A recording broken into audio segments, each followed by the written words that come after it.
Sex offender Jeffrey Epstein's former girlfriend Ghislaine Maxwell will meet with Deputy Attorney General Todd Blanche again today after beginning her interview yesterday. We had a very productive day today with the Deputy Attorney General Todd Blanche and Ghislaine Maxwell.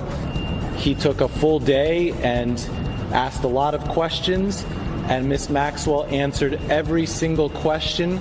She never stopped, she never invoked a privilege, she never declined to answer.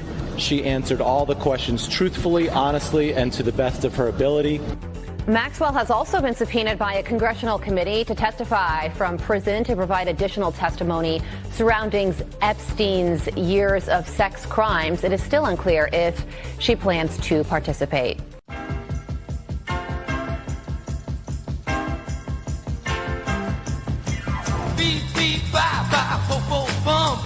Looking mighty now, here she come. Devil with the blue dress on. She's the devil with the blue dress on. Lord have mercy, not to get it, she's not too bad. She's a real humdinger and I like her like that. The devil with the blue dress. All right, gonna sock it to me now. Don't let it be lost on you, the devil with the blue dress. It's great. It's just a great meme. I know it makes you uncomfortable. It makes me uncomfortable. But ladies and gentlemen, sometimes you just got to dive right in and say, well, why has nobody asked Bill Clinton about this? It's almost as if some at the White House listen to the show. It's almost as if. And, you know, we have some major members of the White House team that will be joining the program very soon. I'll just announce right off the top, we're very excited to have Alina Haba on the show. After Alina Haba pulled a 4D chess move with President Trump and completely gave the flaming middle finger to the left-wing judges that tried to kick her out, she will be live on this program. This is going to be her first interview since Alina Haba was able to waltz right back into her role as President Trump's federal attorney in New Jersey. Now, this is a very important strategic play, and we're going to cover all of it today on the show, but President Trump just made massive news at the White House, doing exactly what we were barking at the moon over yesterday. We spent the entire day screaming into our mics, playing, actually, video of Kevin Spacey saying that he was on the Lolita Express with Jeffrey Epstein with a bunch of teeny little girls. You know, it's like these Hollywood actors, they're given scripts and they read scripts all day and they pretend all day. And then when given an opportunity to just like say something honestly, they don't have any capacity to lie. I totally believe Kevin Spacey. Do you? Do you believe Kevin Spacey? Should that be our poll for the day? Is Kevin Spacey telling the truth when he said a bunch of teeny little girls came running out to sit on Bill Clinton's lap on the Lolita Express? You know, he said it on TV, and like nobody seems to be focusing on that. There is not a scintilla of evidence that President Trump, in his vanishingly short experience as simply a party goer with Jeffrey Epstein, right, to like the events of high society that every billionaire gets invited to, there's not a scintilla of evidence that Donald Trump did anything wrong. Yet I can play you one of the most famous men on earth, one of the most famous actors on earth, somebody who's won an Oscar, saying that Bill Clinton was on the plane with a bunch of little girls. I can show you the transcripts of the abused women saying that Bill Clinton liked them young. I can show you the oil painting of Bill Clinton wearing a DNA-stained dress in Jeffrey Epstein's apartment. $56 million mansion that he leased from the State Department. Okay. But nobody's asked Bill Clinton anything. And lo and behold, ladies and gentlemen, President Trump has changed the dynamic just moments ago on the White House lawn. We yelled about this yesterday, and whoa, what do we get? We'll play you the clips just a second. Today is Friday, July 25th, 2025. It's Free for All Friday. Forgive the free-flowing kind of like conversation that we're having here, but what up to the chat? Shout out to the chat. We'll be doing some more chat work today. Get ready. We've listened to you, and we are going to take action. It's the only chat probably in the history of the internet that can literally just straight up tell the creator what to do. Earlier this week, we asked, what should we do? Where should we go? What stories do you want us to cover next? And you told us pretty resoundingly where you wanted us to go. And so don't worry. We listened to you. And now we're going to lock in. Okay. Ghislaine Maxwell has met with the DOJ. She's now carrying massive boxes of evidence in to meet with the attorneys, and the attorneys for President Trump, Todd Blanche, and the attorneys for Ghislaine Maxwell have both said these are great meetings. These are good meetings, and we're getting places. Okay, what does that mean? We're going to talk about it. Former Biden Chief of Staff Ron Klain cooperates in health cover-up probe. This is going to be extremely interesting as Alina Haba F's over the embarrassing libtards who tried to screw her out of her position. She'll be joining this program. Representative Pat Harrigan will be joining the program as well. And the Texas Land Commissioner, Dawn Buckingham, will join the show. I see we have some people watching from Texas, so shout out to the great state of Texas. My name is Benny Johnson, and this is The Benny Show. Is that an all-timer for like the longest intro? Sorry about that. I just like too many exciting things to get to today. Let's rock and roll. You must rock and roll in locking in your financial future. Make sure that you are up and out of debt. There's nothing that can kill your financial future worse than a millstone of debt around your neck. American Financing can help you do that. You can delay 2 mortgage payments. Ladies and gentlemen, if you are drowning in debt, as many Americans are, sadly, and we have a graph, in fact, to prove it.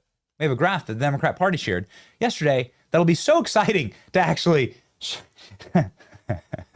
illustrate this point. But here we go. American Financing can help you get out of debt. Groceries, gas bills, like the payments for your homes, they're all piling up. They're more expensive than ever. And we can prove it, actually. The Democrat Party proved it yesterday in the greatest cell phone of all time. You're not alone. Most Americans are putting these expenses on credit cards. Get out of debt now. Call American Financing today before you get to the point where you can't make those payments. Their mortgage consultants can help you get out of debt and save you money, an average of $800 a month, in fact. Call today. 888-528-1219. That's 888-528-1219. AmericanFinancing.net/Benny. Okay.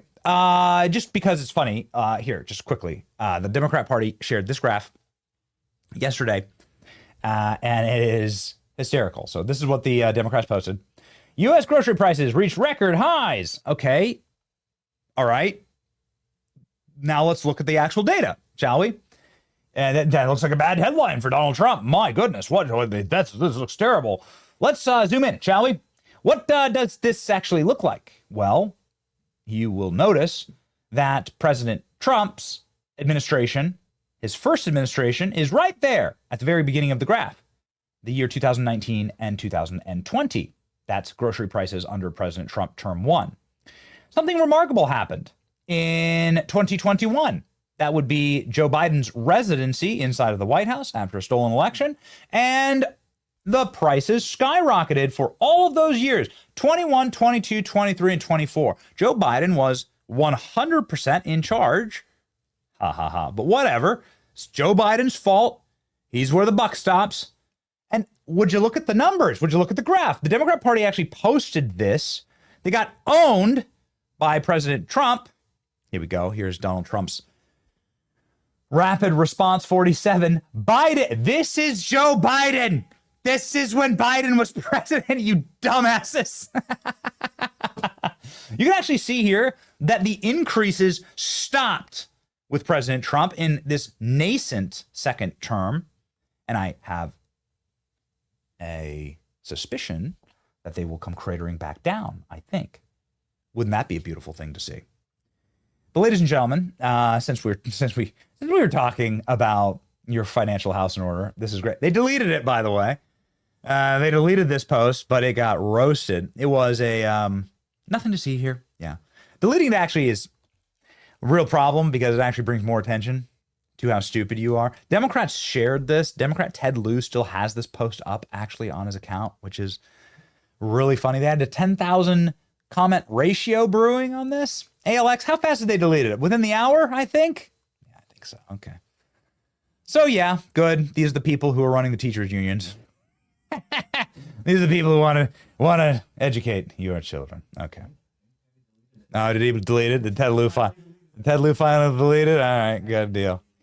Ladies and gentlemen, it is Free for All Friday, and President Trump has. Oh no, there it is. Oh, it's that personal versus the official. You know, every member of Congress has an official account and personal. Here we go. Ted Lieu, Trump impeachment manager Ted Lieu, still has it up on his page. There we go. He calls it the Trump inflation. There it is. Woof. Mike Lee, nice try. You actually might be too stupid to insult. Look at this. Dude, do you realize this implicates Biden and not Trump, right? Democrats deleted it, but you still have it up. Why did they delete it, Ted? There's the retard finder right there. Ted, did your special needs intern happen to look at the data on the chart? All right. Just a good, let's just start the day with a little laugh. Okay. President Trump was out on the White House lawn just a couple seconds before the show started. And I want to I was trying to apologize before if the show starts a little late. We were grabbing these clips and loading them up because Donald Trump spoke about 10 minutes before the show. One of those, one of the press pools, you have to get the clips up and loaded and ready to rock. And now we have them. The reason why they're particularly important, and we normally wouldn't delay any show start at all for this, but it's important because we were railing on this yesterday. I just want to show you one clip to set the table here. If you watched yesterday, this will be a rehash, but nonetheless, Kevin Spacey flew around the world on Jeffrey Epstein's jet with Bill Clinton. Kevin Spacey, in a moment that should be way more famous than it is, on Piers Morgan's show, and we do Piers Morgan's show all the time. He's a great interviewer. And I don't believe that Kevin Spacey's lying here. He said, yo, I was really angry at Jeffrey Epstein because all these little girls came out prancing through the plane as soon as we took off. And you put Bill Clinton in a really bad situation. Well, Bill Clinton had already been on that plane 1,000 times, right? Well, at the very least, 28 times. And we think that this is quite damning. Here we go. Because I felt he put the president at risk on that trip to South Africa because there were these young girls. And we were like, who is this guy? So I will say this. There were young girls on those flights. There were young girls on those flights, yeah. The former president he's talking about, of course, is Bill Clinton. A bunch of photos of Bill Clinton and Kevin Spacey on these trips, and photos of them on the jet, photos of Bill Clinton getting massages in the jet, photos of Bill Clinton inside of the Lolita Express, so on. Testimony from the victims naming Bill Clinton. The victims had no idea who Donald Trump was, by the way. There's hundreds of thousands of pages of victim testimony that's already been published. They didn't even know who the hell Bill Clinton was. Now, yesterday we learned that Bill Clinton wrote a letter to Jeffrey Epstein and was talking about children in the letter. It's particularly creepy and weird. Jeffrey Epstein's birthday album included letters from Bill Clinton, Leon Black, and some of the other members of who you'd expect. Now, as we've said, we're going to take this stuff with a grain of salt. But we were very frustrated as to why the Wall Street Journal wouldn't, if they were going to publish a letter from Donald Trump, which doesn't sound like Donald Trump at all. Sounds like nothing that we know of Donald Trump. And guys, can you in this article, can you point me to where is Bill Clinton's actual commentary? Isn't it reassuring, says Bill Clinton. There it is. Isn't it reassuring to have lasted so long across the years, learning and knowing adventures of ineligible word, okay, that's strange, and also have your childlike curiosity. Okay, this is to drive to make a difference and the solace of friends.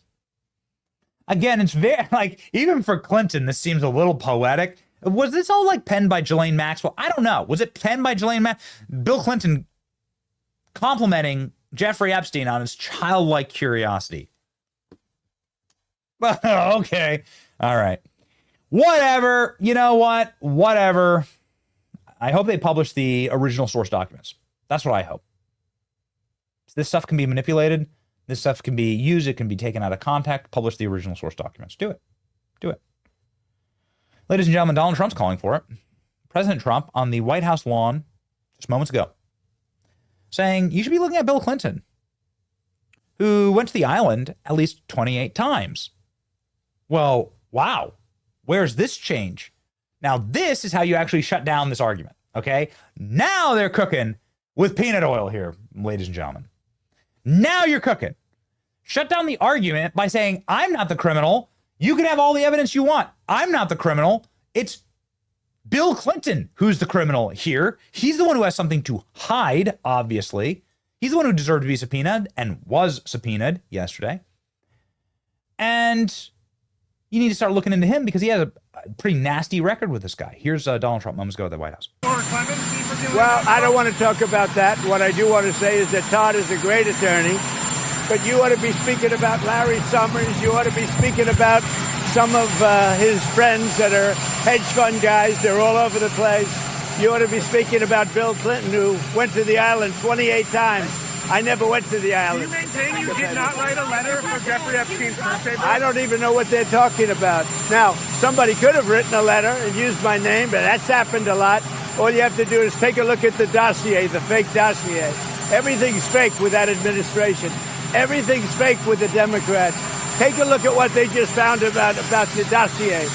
Everything is fake. They're a bunch of sick people. Where did you see the people laying outside? Exactly. Right across. Now, like I'm sitting here in the studio cheering, because this is the first time that we just watched this clip together. Again, this took place seconds ago at the White House. I'm sitting here cheering, going, "That's the messaging. Thank you. That's the messaging. The messaging isn't shut up, stop talking about Epstein, because that's not going to work. Like, I'm sorry, I do this professionally. I'm on the internet for a living. That's not going to work. That's going to give you a nuclear Streisand effect." Barbara Streisand, "Stop taking pictures of my house, I'll sue you." Everyone wants to take a photo of her house, right? That's the way human nature works. "Don't walk on the grass, I want to touch the grass." This is the proper messaging. Thank you. Oh, okay, Epstein? Here, how about this? We'll go let Ghislaine Maxwell tell you everything. We'll let her deliver boxes of evidence. We'll sue to get all the testimony unveiled. We'll release everything. And then why don't you go ask Bill Clinton about it? How about that? How about you ask Bill Clinton? And if it brings down foreign governments, if this brings down our allyship with people who aren't actually our allies, then good. Damn it, let the chips fall where they may. That's the messaging. Good. Great. It's the messaging that Donald Trump's always had.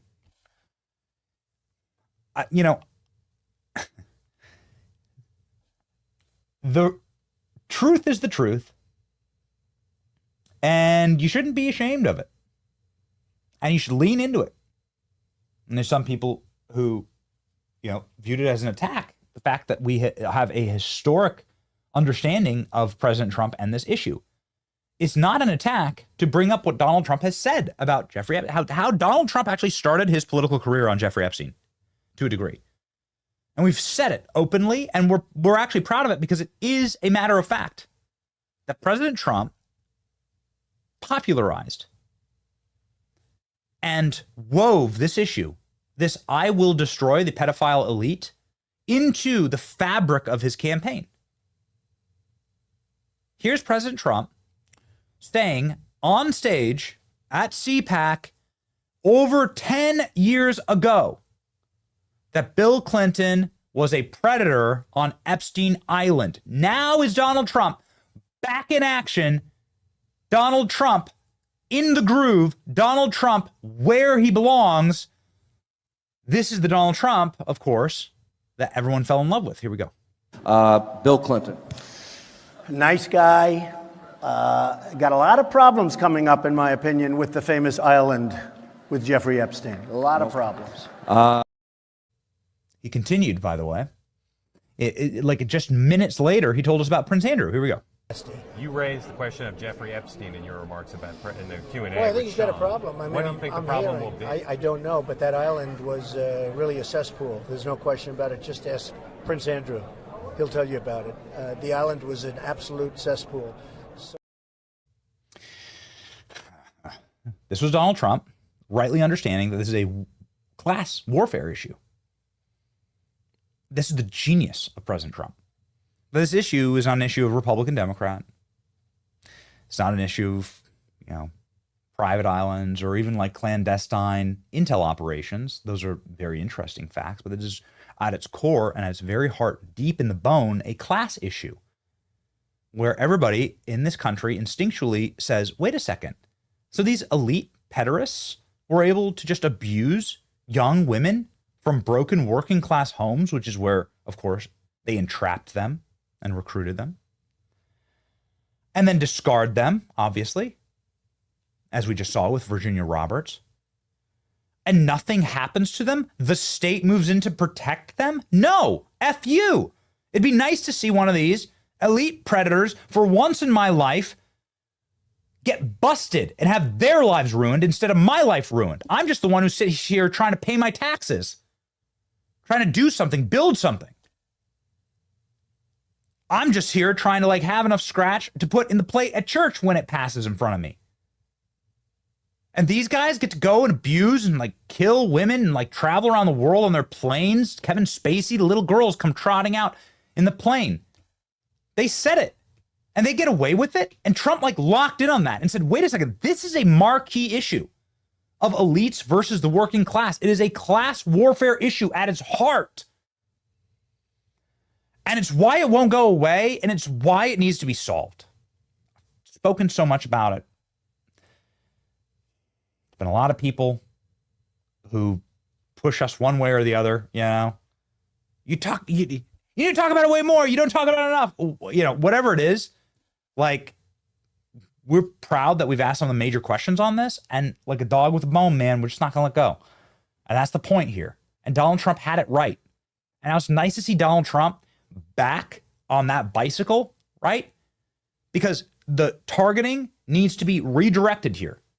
None of y'all care. None of y'all gave a damn about Jeffrey Epstein when it was Bill Clinton who was the top of the name on the list.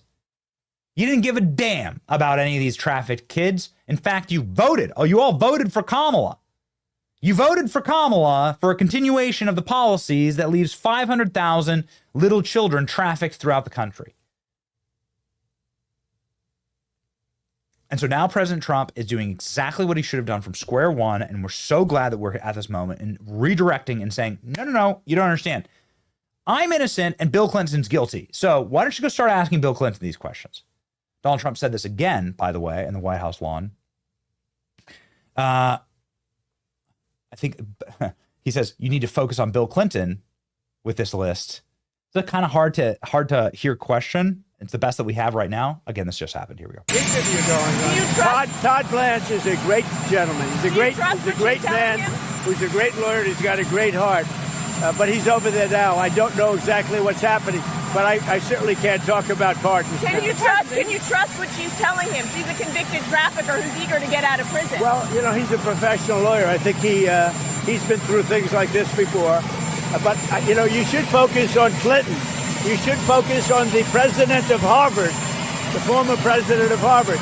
You should focus on some of the hedge fund guys. I'll give you a list. These guys lived with Jeffrey Epstein. I sure as hell didn't. Thank you very much. Mr. President, Perfect. Rings like a bell. Turn it around on the guy who had an oil painting in a blue DNA-soaked dress in Jeffrey Epstein's mansion that he was leasing from the State Department. What the hell? It's perfect. It's great. It's exactly how you diffuse these things. I love it. It's Donald Trump back in the form that obviously won him the hearts of the American people, the working class and populace. And it's the right answer.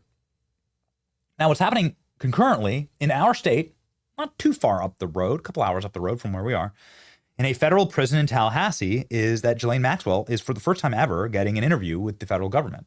I find this bewildering, actually. Ghislaine Maxwell is not an innocent party here. Based on all available evidence, she is one of the world's most grotesque monsters. According to all available evidence and many of the witness statements, she was sort of the recruiter for Jeffrey Epstein. And she was a known and willing accomplice in these crimes. She's not innocent. However, she is the key to everything, and she does know what happened and what didn't. And she seems to be cooperating with the feds. I'll be very interested to see what comes of it, ladies and gentlemen. Let's read just the top line here from the Daily Mail. Daily Mail. Ghislaine Maxwell answered every single question during secret meeting with Trump's DOJ amid Epstein cover-up claims. Now, Todd Blanche is the one doing this meeting. Todd Blanche is the dude who defended President Trump in so many of his lawsuits. He knows President Trump as well as anybody. He's a fine lawyer, and he's somebody who is, got rock ribs. You know what I mean? Like he's a tough brawler of a lawyer. British socialite Ghislaine Maxwell answered every question from Todd Blanche, the Deputy Attorney General, during a closed-door meeting. Deputy Attorney General Todd Blanche flew down to Florida to sit down in person with convicted child sex trafficker as the MAGA base demands answers of what she knew about Jeffrey Epstein. Not just the MAGA base, you dumbasses. Everyone. But yeah, sure, the MAGA base. I'm like perfectly happy. Mike Ben says you can't un-MAGA this issue, and I agree with him. You can't un-MAGA this. You MAGA'd the issue. President Trump justifiably and righteously began his warpath against our predator elites. A warpath that he won, by the way. He's in office with more power than ever. He won. He defeated the satanic elites. Trump should be deeply proud of that. And now they're going to try and turn their sins around on him? No, damn it. That's why we keep fighting. Here we go. Maxwell took a full day of questions. Ms. Maxwell answered every single question. She never stopped. She never invoked a privilege. She never declined to answer, and she answered all the questions truthfully and honestly and to her ability, says her attorney who was in the meeting. Blanche arrived at the federal courthouse at 9 a.m. Maxwell's attorneys were seen entering the building. She's 63 years old. She's serving a 20-year sentence at a low-security prison in Tallahassee, and the only person serving time behind bars for Jeffrey Epstein's crimes. Attorney General Pam Bondi announced that Blanche would be interviewing Maxwell to find out what she knows. I'm prone to say this is a very, very positive thing. I'm not in the meeting. I don't have any more information than you do right now on this. But I believe that the more sunlight, the more disinfectant. And the fact that Maxwell has never spoken, has never even been asked for a meeting by the feds on this issue, is a huge red flag. Here's what President Trump has to say about the meeting and how it's going right now. What are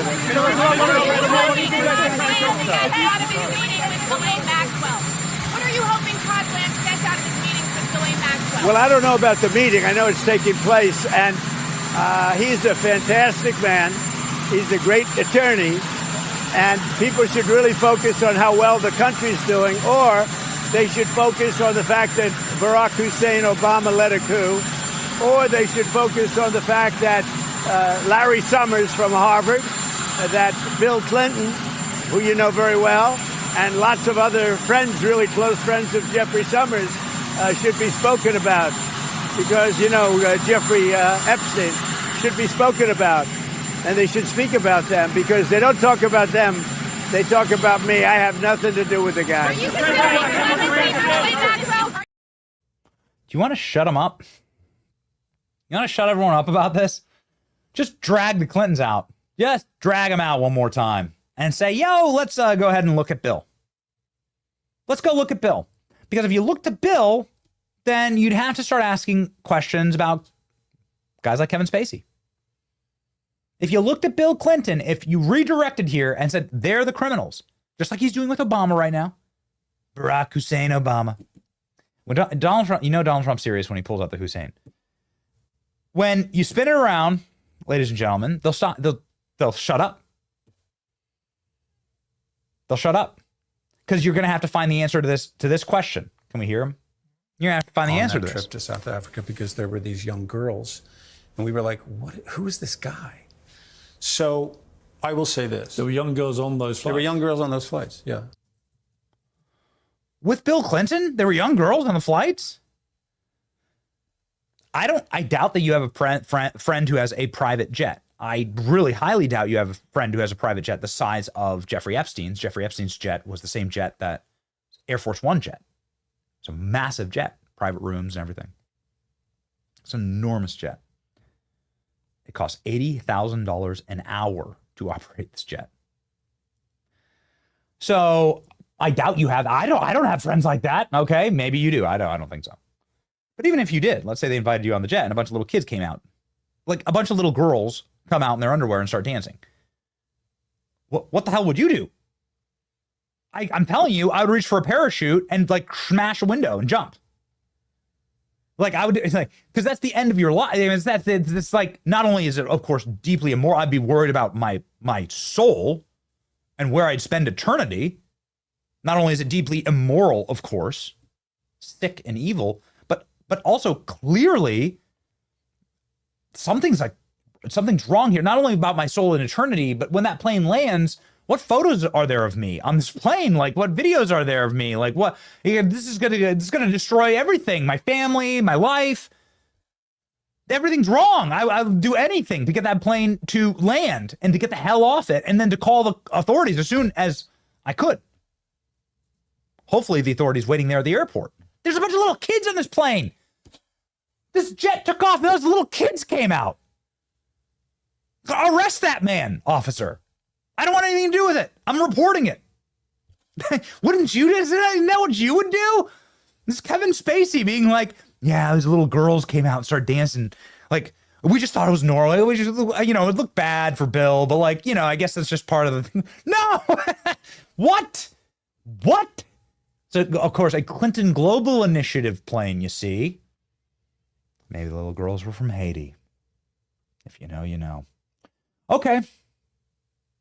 So this is the correct vector of attack. Good. President Trump. Ghislaine Maxwell offering boxes of evidence. What is this? Here's photos.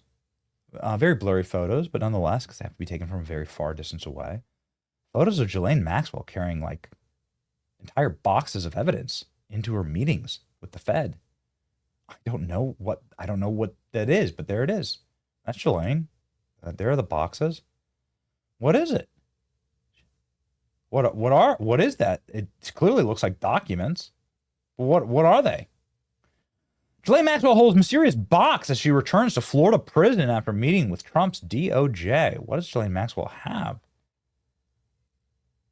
The disgraced British socialite, wearing all brown, handcuffed in the front, was led through a barbed wire laced fence in the area in front of the prison. Two guards remained outside of the brick building. Before the doors opened, the former girlfriend of the late sex offender was uncuffed and walked inside carrying her box with her. Maxwell had been outside of the prison for hours as she had met with the Deputy Attorney General Tom Blanche inside of the U.S. Attorney's office in Tallahassee. Today I met with Ghislaine Maxwell, says Blanche in a post on X. I will continue to interview her tomorrow. That's ongoing. That's happening right now. The Department of Justice will share additional information on what's going on in the appropriate time. Well, you can't argue that they aren't trying here. Maxwell reportedly answered all of the DOJ questions, honestly. Okay, here's what a lawyer has to say. Her lawyer is David Oscar Marcus, is his name. And he said it was a great meeting. Well, I mean, if he's happy, what exactly does that mean?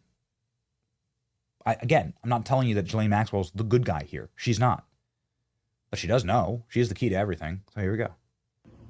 Productive day today with the Deputy Attorney General, Todd Blanche, and Ghislaine Maxwell. First, we want to thank the Deputy Attorney General for being so professional with all of us and for meeting with us. He took a full day and asked a lot of questions, and Ms. Maxwell answered every single question. She never stopped, she never invoked a privilege. She never declined to answer. She answered all the questions truthfully, honestly, and to the best of her ability. And that's all the comment we're going to have today about the meeting.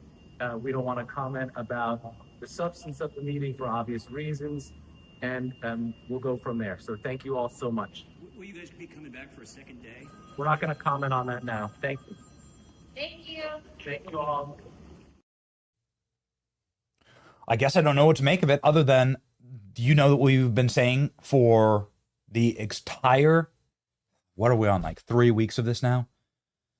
July 6th was when they dropped that infamous memo. Oh, my God. Anyway, July 6th was when they did it. So, yeah, now we're in the last week of July. Goodness gracious. But same thing we've been saying. Clearly someone's lying. Clearly the government is withholding. And out with it. Out with it. And if it destroys Bill Clinton forever, and if it destroys the Democrat Party, or if it destroys evil countries who are operating and doing crimes on American soil for intel, then so be it. Let it all burn. That's what I say. Jonathan Turley is a wise legal mind. He was on Fox News last night. And he was saying it's remarkable because Ghislaine Maxwell has never had the federal government even try to get any information from her, which you'd think isn't that like the first possible rung of any investigation, that you like talk to the people who are the accomplices? This is what was so weird when we had that mobster on. Michael Frances is his name. And he shared a cell with Jeffrey Epstein. He was in the same cell Epstein was in. And that dude was like, this isn't a RICO operation. It's a cover-up. The prosecution is the cover-up. They're not trying to charge any of the people who are actually in on the crimes. In fact, they're giving immunity to all of them. Same thing with Diddy. You can't charge a guy with RICO without having a racketeering offense, without having a criminal network to charge. Ding, ding, ding, ding, ding. You charge the whole criminal network all the way up. That's how you run a RICO case. Dude's like, I've been part of like 7 of them. This is a wrap-up operation. The prosecution is the cover-up. Feds never wanted to even hear from Ghislaine Maxwell. Listen to this from Turley. Well, a source says former Biden Chief of Staff Ron Klain even testified that by last year, Hillary Clinton and National Security Advisor Jake Sullivan told him they were concerned about Joe Biden's chances in the presidential election, that he may not have been politically viable. That's according to a source familiar with Klain's voluntary interview, who also said Sullivan told Klain that Biden was less effective in 2024 compared to 22. A spokesperson for Sullivan says he never spoke with Klain about Biden running again before the debate, and also disputed the account of Klain's testimony before the committee. This is all part of the House Oversight Committee's investigation of then-President Biden's use of the... We apologize, ladies and gentlemen. ALX is grabbing us the right clip. How it works. We're live. Got a great team, but it's Friday, right? Here we go. Here's Jonathan Turley getting loaded up right now. That's also a very interesting clip, and, maybe we'll get to it later in the show. Here's Jonathan Turley sounding off on why hasn't the federal government ever interviewed Ghislaine Maxwell? Here we go. Send the Deputy Attorney General to interview Ghislaine Maxwell. I think they want full control of this. This is what her brother is saying in a statement. She would be putting before a court material new evidence that was not available to the defense at her 2021 trial, which would have had a significant impact on its outcome. Is she going to get something in return? I mean, there's really no motivation to talk with the feds unless she gets some type of deal. What could that deal be?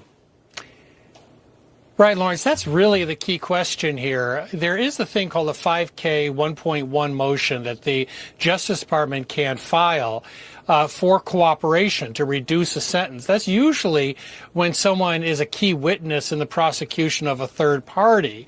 The defense can also go to a court and ask for a reduction based on new evidence, but we haven't seen that. She was convicted and given 20 years.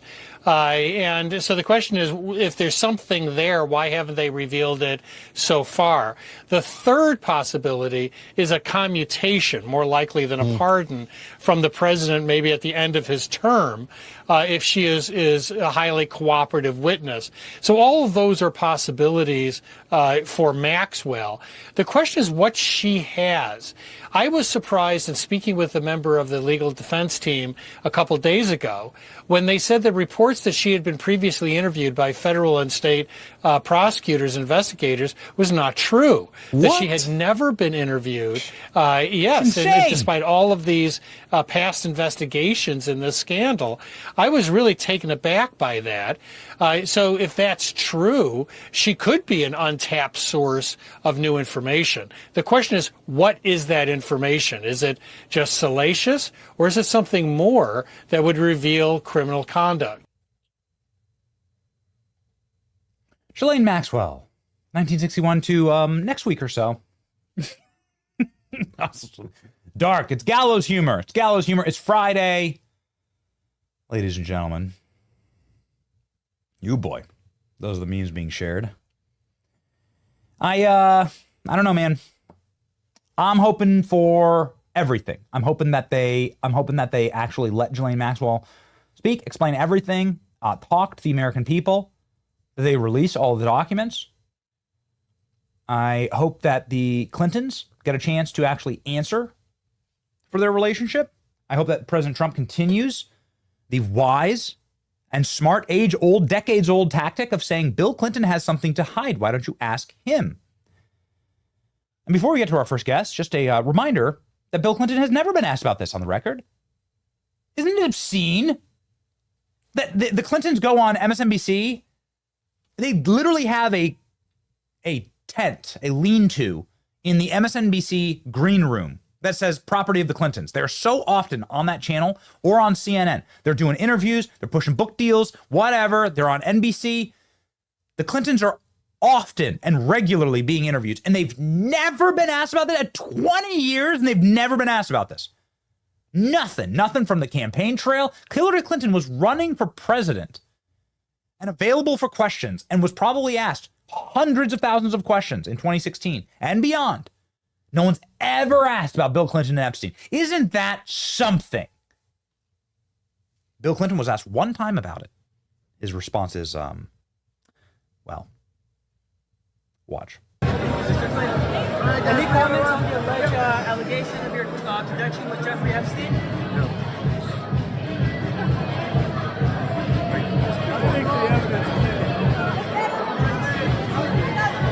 And then Clinton looks back at the guy. Look at that. Clinton looks back at the guy like, okay. All right, dude. And do you value your life?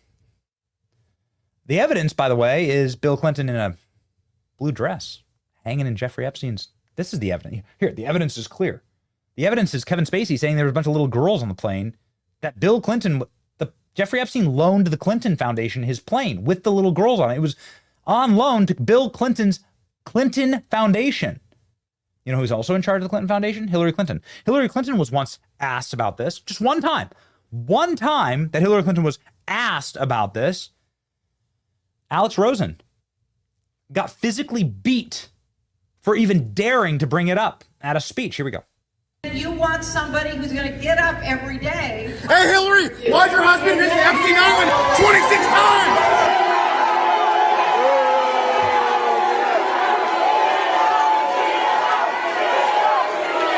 Fast forward a little bit. You see here? Is this really necessary? Is this really necessary, like a 3-minute guys? clip. Is this really necessary? Have you ever seen anybody dragged out of a Trump event like this? You ever seen anybody, like libs go protest Trump every time he speaks live? You ever seen any of them like this? No. It's almost like you ask the only question you're not allowed to ask. The only question. The final little piece of evidence here. We don't have to play it because we've played it so many times on the show, but like Project Veritas, Amy Rohrbach, ABC News. She says, yo, I had the Clintons. I had photos of them. Photos, videos, victims. I had them all and they killed it. You know the name she doesn't mention? Donald Trump here. I had the Clintons, she says. Dead to rights. All of them. ABC News killed it. So it'd be really nice to see the strategy play out.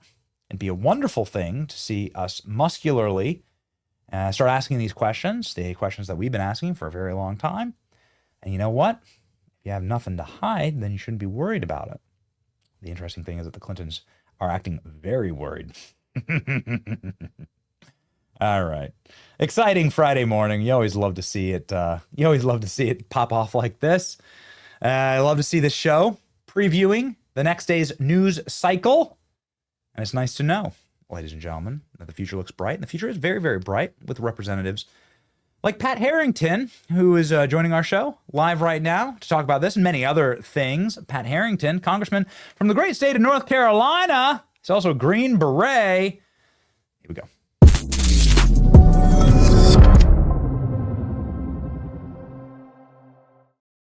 How you doing, Congressman? What's going on, man? Oh, look, you added the lake. Look at this. I added the lake, and I promise I didn't do the black shirt intentionally. But oh, okay. You're not at Epstein Island, are you? Yeah, no. Okay, good. That's Lake Hickory in the beautiful 10th district of North Carolina. Okay, so love for y'all to come. Just had to check. Okay, we plan on going there actually and doing a bunch of interviews at the airport. The people have got to know something, in those little auxiliary islands. Yeah. Okay, so Pat, Congressman, tell us a little something. What the hell is going on here in the House, and what's happening when it comes to the Ghislaine Maxwell testimony that has been asked for by congressional oversight? Apparently, there's now a subpoena out. August 11th, James Comer's government oversight committee will be subpoenaing Ghislaine Maxwell. What say you to that? Think it's good? Yeah, I think it is good, and I think we should subpoena her. We obviously did. It'll be interesting to see that feedback. I don't think that we can take it with 100% trust, obviously, for obvious reasons, but I think that the American people deserve a chance to hear her speak, and I think that they'll get that opportunity. So I think it's a good positive development for something that has been very, very cloudy and murky, and incredibly difficult, if not impossible, for people to understand. Yeah, well, I mean, you have a pretty rich background in special forces and special operations. Do you think there's an intel element to this that has been woven in, that perhaps the secrecy is buried deep somewhere in the CIA? I have no idea. I really don't. And it would be, unfair for me to opine in that perspective. But, I could comment from an intelligence perspective, right? Sure. This would be a potentially great op. Right, because it gives you a lot of leverage over people, and because it's deals with children, there's the element that you get all the leverage, and if the program would be blown, if such a program did exist, there's very little chance that it would become public because it deals with kids, right? And I think that's actually part of the issue that we're really dealing with, trying to be responsible with the information at hand. Which is you have a lot of victims, hundreds of young children at the time, now adults, that don't want to have their whole lives completely steamrolled by this. And so I think that's why as we look to potentially unseal grand jury testimony, the relevant judges in the case are being extraordinarily careful in seeking that feedback from those victims. I think one judge set an August 1st deadline for that kind of impact statement and feedback and what they want, because there is an element here that as we get to the truth, and let me be really clear, the American people deserve the truth, the whole truth, and nothing but the truth here, that we also have to protect the victims. Good man. I love to hear clarity of statement like that. It's really nice to see President Trump sort of back into the comfort zone saying, well, wait a second, I have nothing to hide here. Like, what about Bill Clinton? You haven't asked him anything. He's a guy who, we have this clip, and let's just play it. It's like, because it's amazing that it's amazing that it even exists. It's Kevin Spacey saying, I was on the plane with Bill Clinton, and I was on this jet, and we were traveling around the world, and I thought it was really bad because there were all these little girls that came up, on the jet. And I was like, well, there's no way that this clip can actually exist. Here it is. Because I felt he put the president at risk on that trip to South Africa because there were these young girls. And we were like, who is this guy? So I will say this. There were young girls on those flights. There were young girls on those flights, yeah. So wait a second, what the hell, Congressman? Has Bill Clinton ever answered a question about this? I don't think anybody has. And I think that's the problem. And Benny, this is where, look, I'm a simpleton, right? I want to just boil stuff down to the very simplest baseline question that you could possibly get out of all this, because it's just unclear, right? But I think Ghislaine Maxwell is probably the only person that has been convicted, incarcerated for 20 years for human trafficking, right? Trafficking underage girls to nobody. Yeah. And that's why the American people don't buy what's going on. Okay. So, it'd be really nice. I mean, I hear that, I know that the House, I know that you're a House Republican. The House Republicans have subpoenaed Bill and Hillary Clinton on this. Like, that's a great first step. Like, be nice. You know, it's a great first step. Because, like, their own friends seem to be outing them. It's like a pretty bad defense, actually, when your own friends are going on national TV and saying these kind of things about you. So, it'd be good. You're on House Oversight. A quick question on Obamagate here. Clearly on the Oversight Committee, there's going to be something that you guys are going to be sinking your teeth into. What happens next? There's a lot of people in our audience that are like, well, will anything come of this, right? Okay, so you've just revealed all this like demonstrable evidence of Barack Obama rigging the election and the administration and the intel community against President Trump. Will anybody be prosecuted for this at all? What's your over-under, Congressman? Well, Benny, first off, I'm actually not on Oversight. I'm on House Armed Services and I'm on Science, Space, and Technology. But I'll still take the question and forgive comment. But, the answer is I hope so, right? If this evidence is real, and look, I take General Flynn's perspective on life. Trust no one, not even your mother, particularly when it comes to Washington, D.C. politics. And so I don't trust any side. I want to see evidence. I want to see the facts, and those need to be able to stand up in court. But I think if it does, I think we have some very serious problems. And what I said on Twitter earlier this week about this being a bigger scandal than Watergate, I think is absolutely true. Should this evidence prove to stand up, which I absolutely think that it can. And so that's incredibly, incredibly problematic. And it does mean people need to be held accountable up to and including the President of the United States. I think President Barack Obama is famous for saying, no one is above the law. And those words mean something. Yes. Certainly means something as the Commander-in-Chief. I know that you have a very distinguished military service record. 2 Bronze Stars. Not 1, 2 Bronze Stars. Is this correct? That's correct. So it does seem to be really problematic when the Commander-in-Chief is ordering the intelligence community to create fake information on his successor. I mean, that seems like at its core, that seems like treasonous. I don't know. What would you color it as? Treasonous, seditious, conspiracy? What crime do you see here, Congressman? Yeah, I think it's a mix mash of all of the above, right? I mean, there's so many different things that are wrong with it that are absolutely anathema to the way that a functioning republic ought to operate. And I think it's exactly why, kind of tying it back to the entire DOJ process, right? I mean, like part of DOJ was not just fraud, waste, and abuse. It was non-accountability. You had these agencies that just went rogue on the American people. They went rogue on the executive branch. And to the extent that they colluded with a different version of the executive branch in order to ultimately influence the direction and trajectory of this country in all unlawful purposes, that people should be held accountable for it. Heads should absolutely roll. And it's something that is sacred in this country and should never happen again. Yes. Well, we hope... I don't know if you have any interest in being on Oversight, but we'll be happy to lead the campaign for you, Congressman. Also, thank you, Benny. Thank you. You could set up the witness protection lighting for any Dateline 60 Minutes interview. This is really I'm sorry. Great. It's so bright out here. I like the cicadas. I like the ambiance. It's been it's been lulling me. It's been beautiful. The cicadas. I envy you actually being able to sit there by the water. I hope you have an excellent day, Congressman. Here's Pat Harrington's social media. You can see here he's an absolute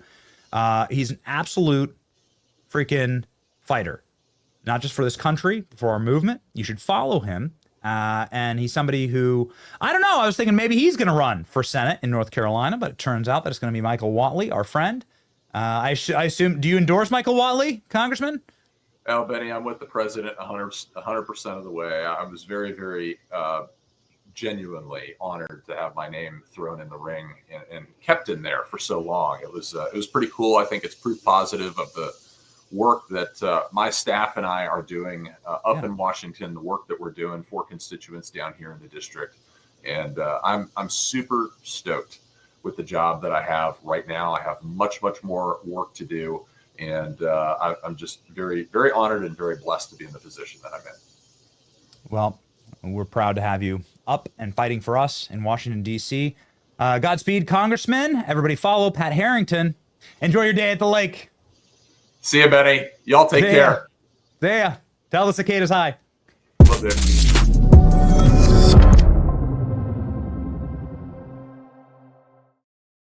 All right, ladies and gentlemen, that was interesting. I didn't mean to dunk on him. The witness protect. It's just my producers are saying that it's witness protection lighting, and it is. I mean, it was whatever. You know, whatever. It's free for all Friday. It's free for all Friday. We were at Hulk Hogan's bar yesterday in Clearwater, and we have some interesting things to play for you from that, but also upcoming, ladies and gentlemen, Alina Haba in her first interview since destroying the deep state. I mean, she was able to beat the deep state. It's an incredible moment, and it's not being celebrated enough, so we're going to celebrate it here, ladies and gentlemen. And also Donald Trump beating the Fed state. Donald Trump roasting the Fed to their faces. We have that. Very exciting. Before we talk about Donald Trump trying to make sure that you have more capital in your back pocket, what if you had more capital in your back pocket? It's not good enough to bury it in a tin can out in your backyard. Got to make sure that money's making money. Allio Capital is where you go, ladies and gentlemen. Allio Capital is a fantastic app that ensures that your money is being invested and invested wisely. It's something that I use personally. The reason why is that I spend all day in this studio. And also, I don't have time to sit there and day trade, to fidget, to worry about how things are operating inside of my accounts. I need Allio. Allio uses an AI that adapts the way that this channel does to news about inflation or interest rates or global risk, to news about something political or social or economic. And it manages my portfolio from a macro perspective. It's awesome. You should download their app today in the App Store or Google Play.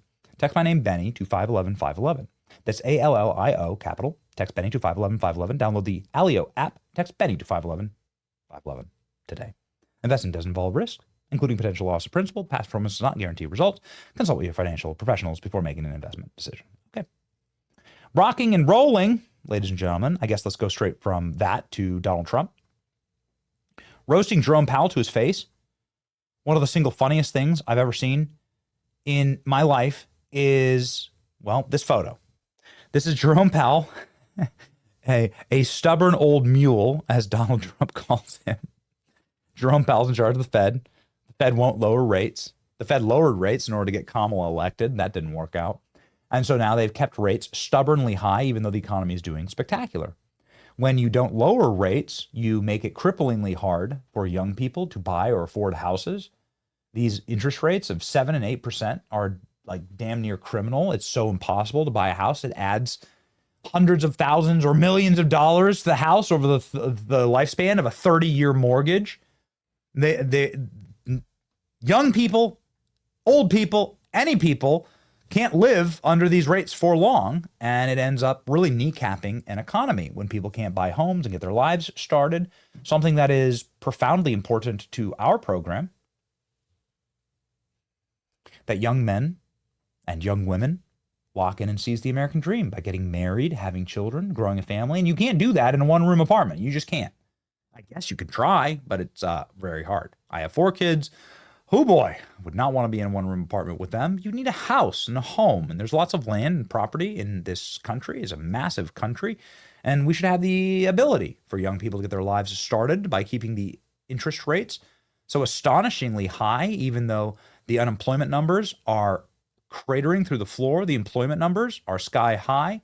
Revenue numbers for the federal government are sky high. The economy is doing incredible right now.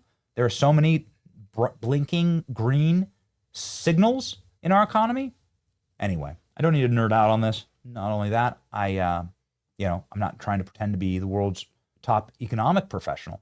What I am trying to say is I understand this, just the basics of it, because I'm a relatively young person and I've bought houses before. And, it'd be a totally different thing. I bought my house that I live in right now. Humble little house in a working class neighborhood in Tampa. I bought that house with my wife in 2021 when the interest rates were like 2%. Would I be able to afford it today at a 7 or 8% rate? No way. It would have made a totally different calculus for us, right? Anyway, the point is that it's very bad, and Donald Trump wants Jerome Powell to raise the rates, and so he's decided to go on a humiliation ritual by dragging Jerome Powell in front of the cameras of the world and embarrassing him over the construction or refurbishment of the Federal Reserve. Now, I've done home repair projects. They can be expensive, but what the hell is a $2 or $3 billion repair project? That's obscene. That's what's happening at the Fed right now. I don't understand how that's even possible. $2-3 billion. Isn't that what you pay to $2-3 billion is what you pay to build a skyscraper, right? Like what? How much did the Empire State Building cost to build? How much? How much is that? How much does the Empire State Building cost? How much did it cost to build Trump Tower in New York? What was the price of the Empire State Building? $40 million. I mean, we'd have to adjust that for inflation. But okay, $40 million. And the Fed is spending $3 billion on building their building? Okay, so $600 million today. That's the price of the Empire State Building. So the Fed says the Empire State Building is arguably the most famous skyscraper on Earth. It was built 100 years ago. And the Fed is trying to build 4 of them for themselves. The cost of 4 Empire State Buildings is what the Fed's doing for their building renovation. Insane. I guess when you own the money printers, you can just print all the money. So here's Donald Trump. That's the background. That's my take on the Fed. Here's President Trump roasting Jerome Powell to his face over the cost overruns that could well be a episode from The Office. It's one of the funniest things that President Trump's ever done. Let's go. Billion. It went up a little bit, or a lot. So the 2.7 is now 3.1. I'm not aware of that. Yeah, it just came out. Yeah, I haven't heard that from anybody at the Fed. Yeah, it just came out. Our notes had it about 3.1 as well. 3.1, 3.2. This came from us? Yes. I don't know who does that. Now, you're including the Martin renovation. You just added our entire capital. You just added in a third building, is what that is. That's a third building. Well, no, but it's a building that's being built. No, it was built 5 years ago. We finished Martin 5 years ago. It's part of the overall work. But it's So, not new. So we're going to take a look. We're going to see what's happening, and it's got a long way. Do you expect any more additional cost overruns? Don't expect them. We're ready for them, but we have a little bit of a reserve that we may use, but no, we don't. We expect to be finished in 2027. We're well along, as you can see. Nice to take these off every once in a while when we're not in. So we're going to take a look. So what Trump did was he said, you've done, over the last 5 years, you've done billions and billions, over $3 billion worth of renovations here. So you have all these multiple buildings. Nobody even knows really what the Fed does. They've done a horrible job. The dollar is worth like less than it's ever been worth in America. It's lost like an obscene amount of its value even this year. I don't have the numbers in front of me. So yeah, the Fed's done a terrible job. They're crippling the future for young people in this country. President Trump is there on dragging Jerome Powell into a humiliation ritual. And then you know you're in trouble when Donald Trump reaches into his pocket. You know you're cooked when Donald Trump reaches into his pocket and pulls out the paper. You know you're done. You know you're finished when Trump reaches into his pocket and pulls out the paper. I said, oh, no. Hold on. I got it right here. Turn the lights down. Turn the lights down. Grab me that clip and grab me Trump with the J6 tweets. Grab me those are the famous clips of Trump doing that. You know you're cooked. Trump was asked, what would happen if you were on a construction site and there were these cost overruns, like what's going on with this building? And let me explain. This is costing, again, 4 or 5 Empire State Buildings to just renovate the Federal Reserve Building. They're not even building a brand new building. They're not building a brand new skyscraper. They're just renovating an old building. and it's costing $3 billion. I can assure you what's happening there. I know this because I lived in DC for a very long time and part of that ecosystem. The DC ecosystem is so cringe backwards. They know that the federal government controls the money printer and they can just print more money. And so when you get jobs like this, like when you get when a contractor gets this job, they're going to bid the job, they're going to get the job, and then they're going to cost over. They're going to use it as a money printing machine because they know that the feds control the money printing machine. So they're just and they know they'll never get fired, and they're all union workers. And so there's protections against getting fired. There's protection against bad work. So they're not going to work. They're going to delay the job forever, and they're going to cost overrun. Nobody's going to do a lick of work. They're just going to stand around, and everyone's just going to get paid for doing zero. There's no accountability. There's no free market, and that's what President Trump's doing here, is pressuring them. It's a beautiful thing. Here we go. What would you do if you had cost overruns like this, Mr. President? As a real estate developer, what would you do with a project manager who would be over budget? Generally speaking, what would I do? I'd fire him. Do you think this issue, Mr. President? I'd fire him. And then the best part of the day, Donald Trump slapping Jerome Powell on the back. They call it locker room talk. Slapping Jerome Powell on the back and saying, hey, lower the rates. Says a literal tough love here. Here you go. Like it's got a long way to go. Yes, sir. So, President, are there things the chairman can say to you today that would make you back off some of the earlier criticism? Well, I'd love him to lower interest rates. But other than that, what can I tell you? All right. Well done. Okay, here we go. President Trump says he thinks Jerome Powell is ready to lower interest rates. Okay. We'll see. Maybe it worked. I got to pull it out. President Trump, I got to pull it out. You know you're screwed when President Trump pulls it out. Happened on that day. He You said did you not weren't. say that. He has testified that, Mr. He did President. not say that. But you said you weren't very involved that day. You did tell your supporters to come to Washington. You tweeted about it, about Sure, that of speech course. that happened on the rally. Am I allowed to they, say that? When they went to the Capitol and they were breaking into the Capitol, smashing windows, injuring police officers, why did it take you 3 hours to tell them to go home? I don't believe it did. Oh, let me pull it out. I have to pull it out. We just got to pause for a second. This is CNN. This is CNN's audience. Trump's turning CNN's audience against the CNN host. Sure, I mean maybe those are turning point kids, but who shows up for a live CNN taping? Typically not a bunch of like MAGA Republicans. Now I get it, that is Trump. But I'm telling you that there are many in this audience who are not there to cheer on the president, but Trump's just too good at this, too enigmatic, and he turns the CNN audience on the CNN host. Answer. Do you mind? I would like for you to answer the question. Okay, it's very simple to answer. That's why I asked it. It's very simple to. You're a nasty person, I'll tell you. Very nice. Very nice. Okay, ladies and gentlemen. Very good. And Donald Trump's done this before. Again, you're cooked. If Donald Trump whips it out, Donald Trump pulls it out. What does he say? I gotta pull it out. Them to go home. I don't believe it did. Oh, let me pull it out. I have to pull it out. You want to know why Caitlin Collins is so angry? You want to know why she's so vengeful and evil and bitter and nasty towards Trump? It's moments like that. Moments like that. And it's moments like this. Ladies and gentlemen, here we go.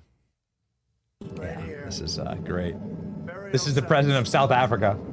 Over 1,000 of white farmers, and those cars are lined up to pay love on a Sunday morning. Each one of those white things you see is a cross, and there's approximately 1,000 of them. They're all white farmers, the family of white farmers. All right. And those cars aren't driving, they're stopped there to pay respects to their family member who was killed. I mean, it's an incredible moment. It's amazing. They did the same thing with Zelensky and so on. And so, yeah, you know you're cooked when President Trump reaches into his pocket or tells him to turn the lights down. I want to show you something. Remarkable moment. Is this other clip? This other clip. Does this actually have it? This is the famous line. There you go. Okay, I just want to hear the first couple seconds for it. I just want to hear the first couple seconds. And our next guest is we're very excited to have on the program, ladies and gentlemen. Turn the lights down. Turn the lights down, and just put this on. It's right behind you, Johan. There's nothing this parliament can do with or without you. You know you're cooked. You know you're finished. When Trump starts whipping out the props, you know you're finished. Turn the lights down, will you? I want to show you something. Ladies and gentlemen, somebody who's joining our program right now, we're very excited about it. Somebody who's never been on the show, but somebody who has something very interesting to say, is the Texas Land Commissioner, who's obviously a very powerful person in America's second largest state. And I think it goes Alaska, Texas, we'll ask. And she has a proposal for the White House that has to do with a question we directly asked Trump at Alligator Alcatraz. I hope we have it, because I asked, do you want to put crocodiles in the Rio Grande? You proposed that, Mr. President. Trump answered. He said, yeah, actually, I'd really like to put crocodiles, really nasty, angry African crocodiles. He told me that on the tarmac. Well, ladies and gentlemen, somebody who could actually deliver for the president on that dream is Dawn Buckingham, who joins us live now, Texas Land Commissioner. Let's rock and roll.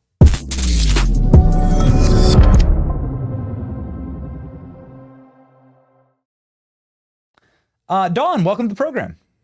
Hey, great to be on with you today.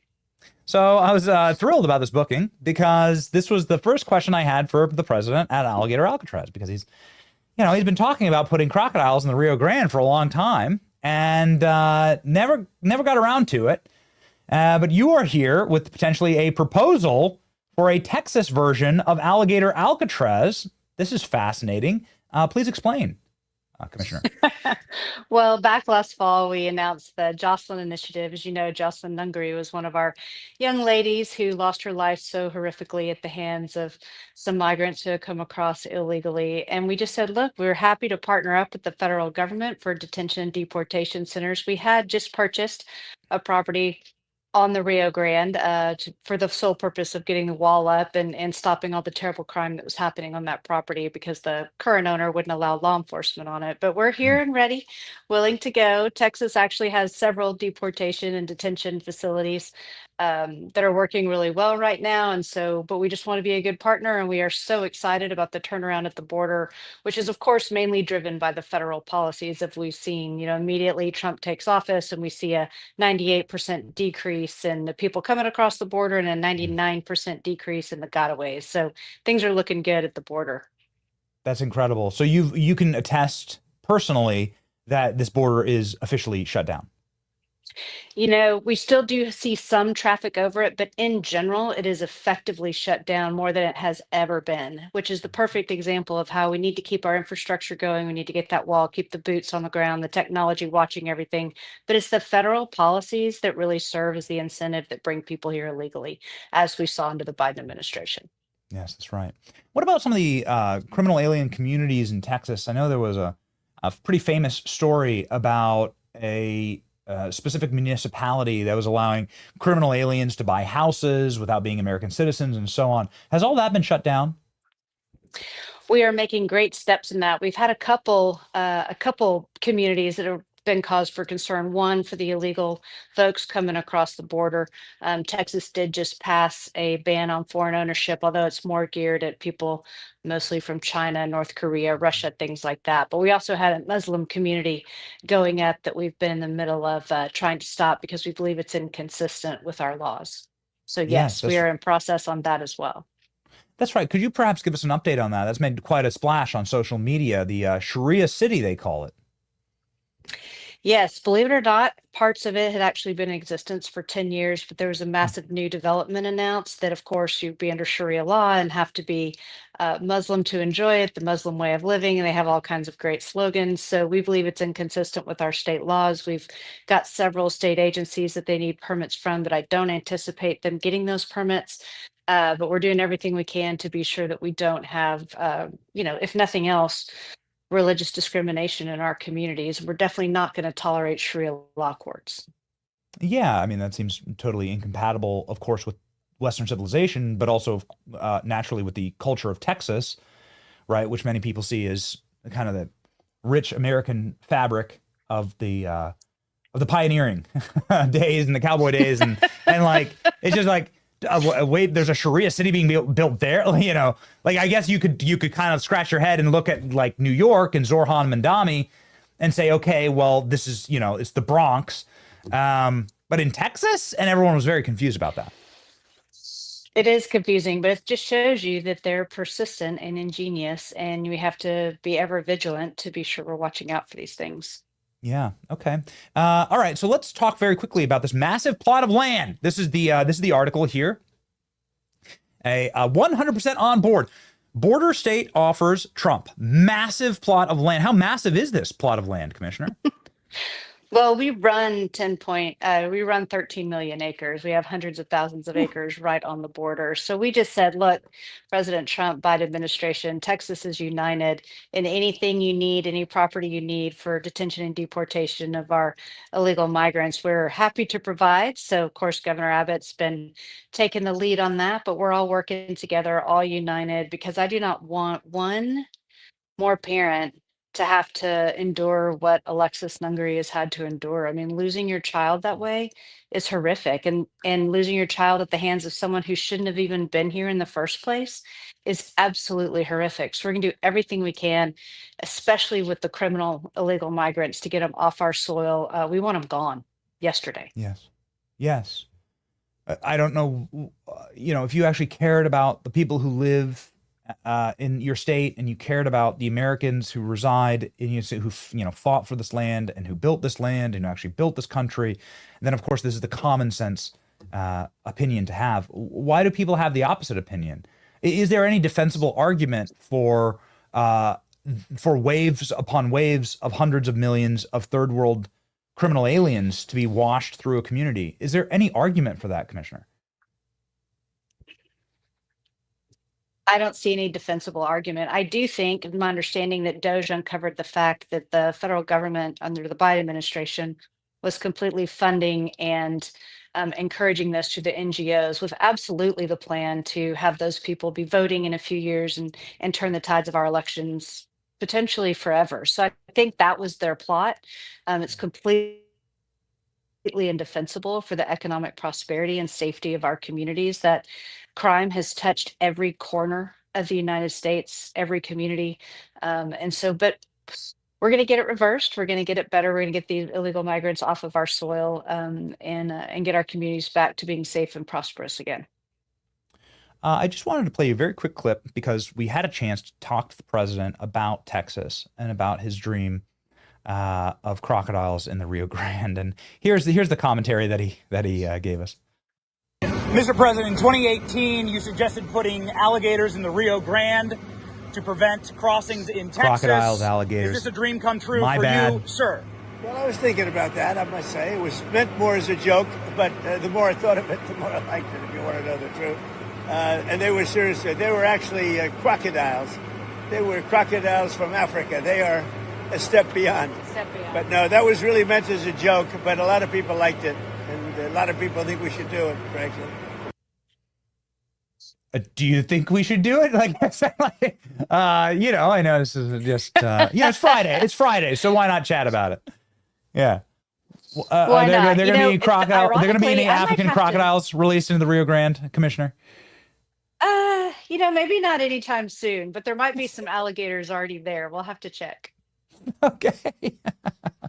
All right. But you are offering this massive property to the federal government in order to ensure that these deportations can happen and happen with great speed. And it'll be right on the border, right? So it should be pretty efficient. Hopefully so. We're in process. We're working hand in hand. Of course, we just saw Kristi Noem and President Trump down in Texas over our terrible flooding that we've had all throughout Central Texas. Honestly, the worst disaster as far as taking lives that we've seen. So we got to chat with them a little bit there. But, Texas is super excited to have President Trump in office. We're excited to have a good partner on the border security, and we're going to keep working hard to be sure that it is secure now and that it stays secure. Wonderful. Just a very quick update. How is the how is the rebuild happening after that horrific flooding? I believe that the death toll was beyond 100. Is that correct? Yeah, I think we're running around 160. Of course, the rebuilding is just beginning. There's massive piles of debris, such a massive loss of life. I lost several friends in that flooding. My daughter went to that camp that the little girls were swept away from. It's going to be a while to rebuild, but Texas is a community, and so we're going to mourn together and we're going to rebuild together, and we'll come out of this stronger than we were before. Stronger is, of course, the Texas way. And I just wanted to put this up. I thought was so fascinating. You sitting here in a historic pose after a historic deal here with the largest. What is the largest purchase? Is it a purchase of land in Texas history, or at least in the last 80 years in Texas? What's going on here? This is like 350,000 acres? Goodness. That's about half the size of Rhode Island, but Texas does things big. We feel like this was a strategic property for several reasons. One, we were blocking the Chinese from acquiring it because we've seen how they strategically acquire property adjacent to military bases. In fact, one of the first big pieces of property that they acquired is not too far from this one. It has a border component, as well as it has some rare earth minerals. It has lots of opportunity to earn money for the school children of Texas, because of course the 13 million acres that we run is set aside for public education. So in the last 2.5 years, we've generated about $5 billion. That's billion with a B for public education. So we steward our lands, we generate revenue for the school children of Texas, we increase border security, and we block China from buying it. So it was a win-win all the way around. Oh, and we got a heck of a deal, about half off. So, I like a good sale. All right. Well, it looks beautiful. Can you show the plateau one more time? Just absolutely stunning here. It is stunning. Look at that. That's just gorgeous. Just gorgeous. One more. What river is the Canyon River here? What river is this? That's the Rio Grande. That's the Is it the Rio Grande? Mm-hmm. Right here in this image? Yes. Gorgeous. Keep going, Klein, please. Keep going. Yep. The other river There that's you go. on Right- it is right there- ironically right there. the San Francisco River. Yep, that's the Rio Grande. Wow. So Okay. it's 1,000-foot cliffs on the Rio Grande. Mountains, Goodness. a lot of the ranch, you see mountains 360 degrees all the way around. It is a very special place, and the Chihuahuan Desert has many very unique ecosystems on it. And we anticipate doing some really amazing things with that property. Wow. Well, congratulations. This is I love it when Texas shows up to the program. We have a ton of viewers in Texas, and they're very proud of their state. And you know what? The one thing that we got on you in Florida is we do have an alligator Alcatraz, and it looks like you're trying to take us over on that one too. So shucks. They can't keep getting away with it. All right. Well, thank you very much, Commissioner, for being on. Yeah. Everybody needs to follow Dawn. Here's her social media, and they're in front of the Alamo with a big old steer, it looks like. That's quite a Texas photo right there. Congratulations. It looks like you are really holding it down for that fine state that you represent.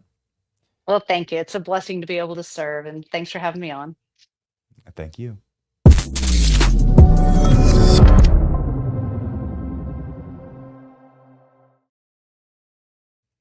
Ladies and gentlemen, in moments, we have Alina Haba sounding off after just one of the greatest things I've ever seen in my life.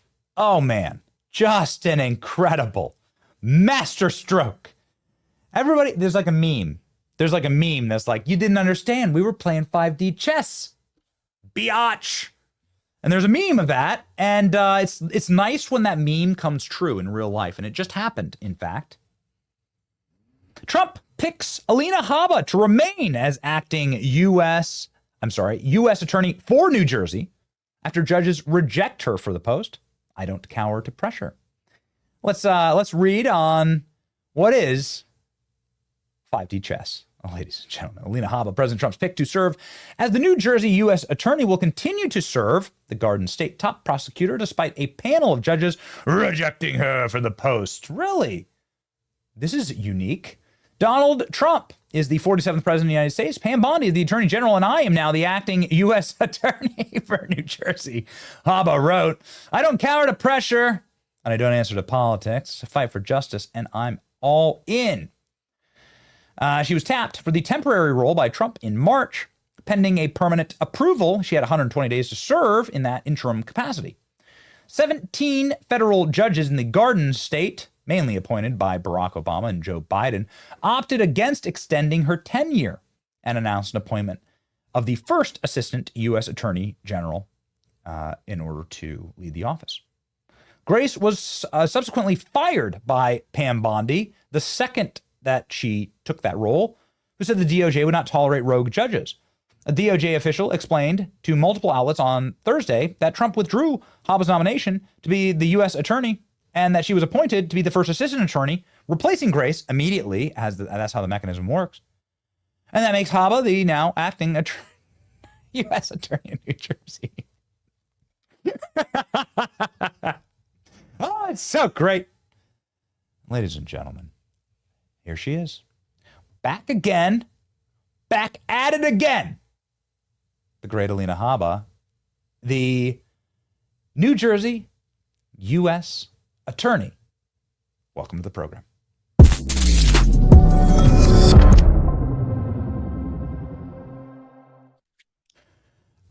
Congratulations.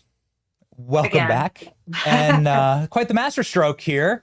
Could you please explain for our viewers what happened over the last 24 hours? The internet was lit up like a Christmas tree over this. Many people celebrating. Alina, thank you.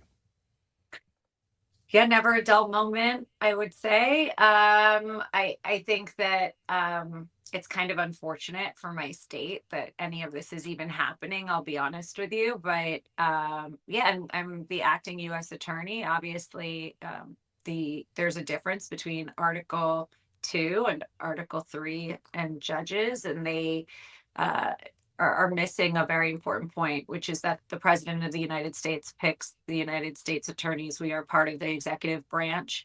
And they, I guess they preempted and struck out, but here we are. So I'm still the acting U.S. attorney. I'm ready to rock and roll and get back to work, which is what this is all supposed to be about. This is just a lot of noise, and it's unfortunate because I have a great office. I have roughly 300 people that work for me, and I've got great prosecutors and people that it doesn't matter what your politics are. We're supposed to do our job, which is to clean up crime and to take care of the biggest, most important prosecutors in the state going after all of that. And instead, there's been this political noise that really has no place in the Department of Justice. And it's funny because they used to tell me, how do we know you're not going to be political? Meanwhile, their behavior is exactly that. It's incredibly politically charged, and it's unfortunate.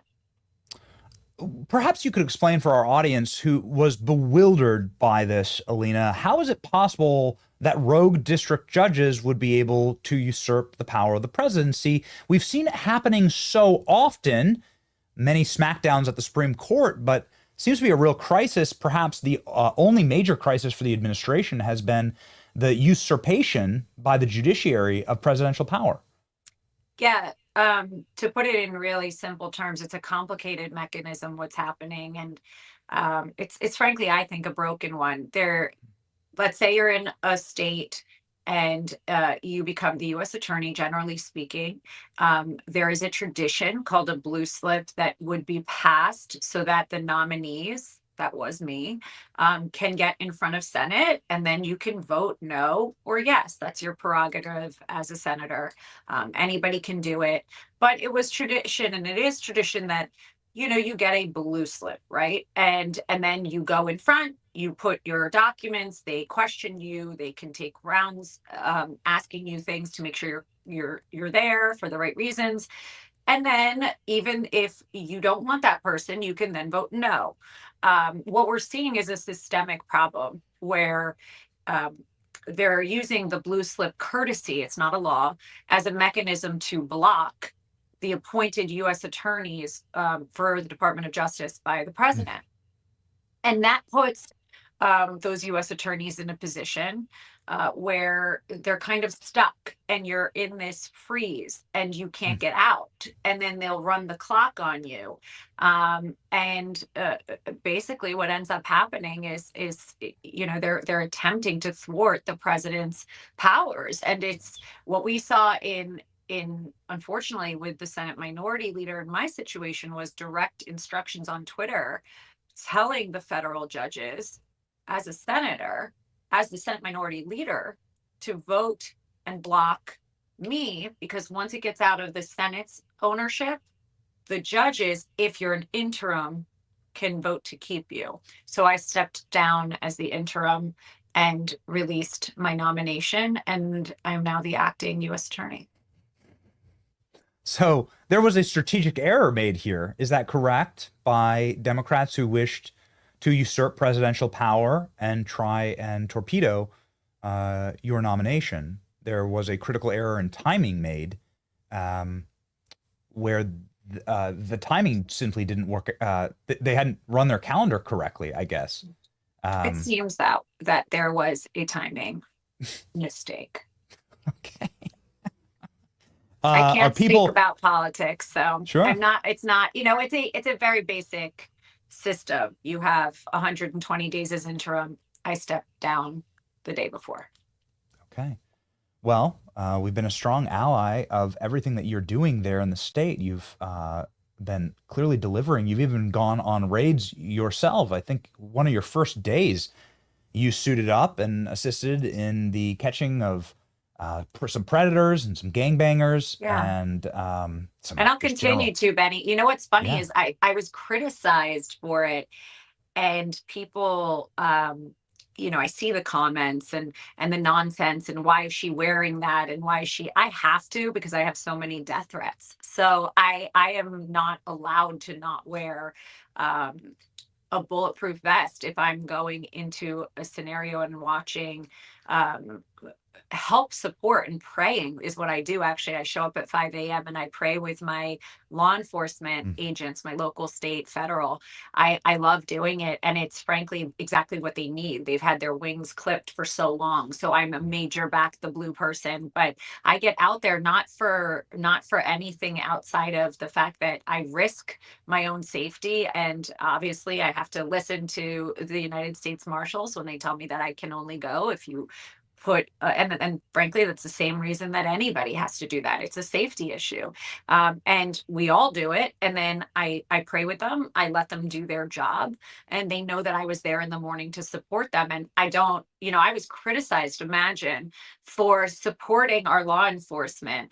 I'm not sure what the anger there is, but it's insanity to me. And these are the exact things, I called balls and strikes with some cases that I wish had never had to come to my plate. But my job as the U.S. attorney is to consistently be a non-political person who looks at everything, looks at evidence, and just calls balls and strikes.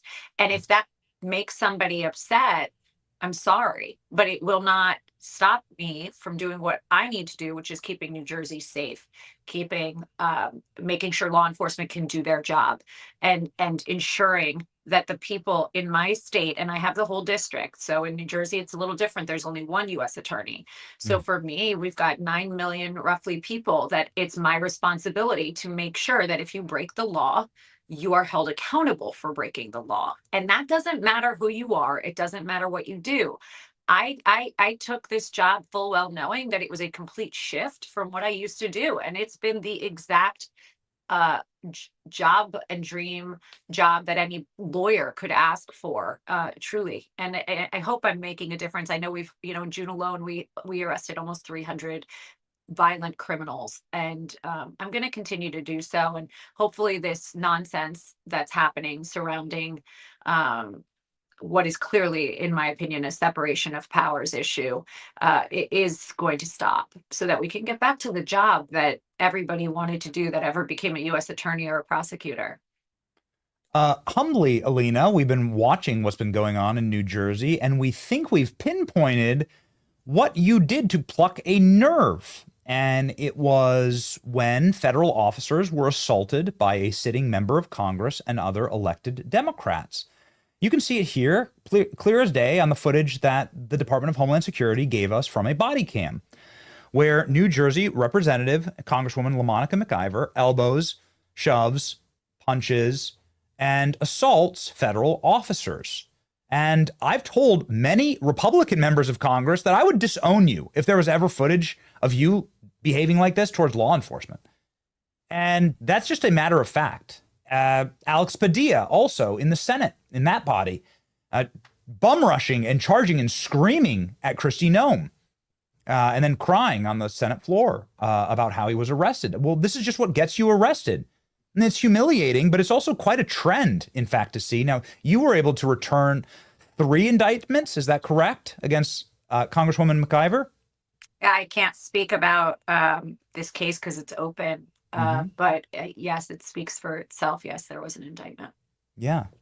Well, I think that this is obviously how this is clearly what ruffles some feathers is accountability. It shouldn't be, Benny. Can I be honest with you? Please. It should have nothing to do with it. And there was not a question that some choices I made were interpreted one way or another. But the truth of the matter is, it's just, for me, very simple. Did you break the law? Did you break the law? It doesn't matter who you are, what your politics are. If you broke the law in my state, you will be held accountable. Period. The end. Now, if you want to interpret that and make it this, that, and the other, and say whatever the noise is, well, you're a politician. I'm not a politician. I'm a U.S. attorney. My job, as I said yesterday, is to uphold justice, to enforce the law. And that is all I am doing. And if that irritates people, that's not really on me. That sounds like a you problem. But I'm going to keep doing what I need to do, which is to keep New Jersey safe. And it's critical. And you can't do it and look at what anybody's background is. You don't care. And I don't care. It's the truth. It sounds like a lot of fear and noise. And maybe that's a compliment at the end of the day. Yeah, maybe we can just zoom out 50,000 foot here, and we can put up the indictments right here. This is what you posted. But maybe just asking the question, like, this is, I tend to agree. No one is above the law. And I heard that nonstop for the last 4 years. It just seems like some people do believe they are above the law. And not only that, there's this just stunning trend of attacks on law enforcement, attacks on federal officers, attacks on our uniformed service members. Yeah. And it's disgraceful. And it's the only way it stops is if people stop it, like people in your position. It has to stop. I mean, I'm not really understanding what they're so mad about. And when I hear some of these people say, oh, they shouldn't wear masks, or they shouldn't, why are they dressed a certain, safety is number one priority. These people are sacrificing away from their families, putting their lives in danger to make sure we stay safe. And then you want to dox them. So what? So somebody like me, who has literally an indictment happened against somebody who's trying to kill me a couple weeks ago. I have had numerous threats on my life since coming here. And then people criticize you when you just try and be safe and make sure that you're doing your job and the people around you that protect you are doing their job. I don't get what you stand for. What do you stand for when you're pro-crime? What is that? I can't get it. I don't get it. I'm not pro-crime. You know what I am? Not pro-crime. So if you have an issue with that, I mean, you can paint me any color you want. I'm just not for crime. I'm not for people hurting our police and law enforcement and feds. And it's my job to make sure they know I'm behind them, and I will be behind them in the state of New Jersey. It's also my job to make sure New Jersey feels safer while I'm there. And that is 100% what I will not stop doing. It might irritate people. Maybe they want to, and it's just a lot of noise and fakeness. But the truth of the matter is, every day we go to work, we take a look at every single case in the same way. Did they violate a law? How bad was it? The degree of it? What should we do? And we make those decisions every day with a great group of prosecutors that have worked in my office and do their job. And It's got to stop. I don't understand. I mean, why would you want criminals roaming the street? Why wouldn't you want our law enforcement to help us so that people don't get shot outside the GW bridge, right? Lake and Riley. Like, look, I could go on and on and on. And then you want to hurt them? I don't think so. That's not happening in my state. It's just not. Just really quickly here, and final question, Alina, is what is your message to people who are trying to stop you? We've obviously been covering your career and been excited to have you on the program through many iterations of you sort of standing up against the machine, sometimes you alone on the courthouse steps against the mob, let's just say. I just don't think people know Alina Haba the way that we do on this program. They're trying to pull dirty tricks. What's your message? I'll share some information with you. Please. I have never once spoken to Hakeem Jeffries. I have never once gotten a returned phone call from Andy Kim, and I've never once met Cory Booker. I would invite them to work with me for the state of New Jersey. That's my advice, because if you care about our people, put politics aside and let's work together to make New Jersey safe. That would be my message. I would invite you to do what you are supposed to do, and that means you put the state first. Stop judging me because you don't know me. And instead look at the work. Look at the amount of crime we've taken down. Look at the cases, what we did in June alone.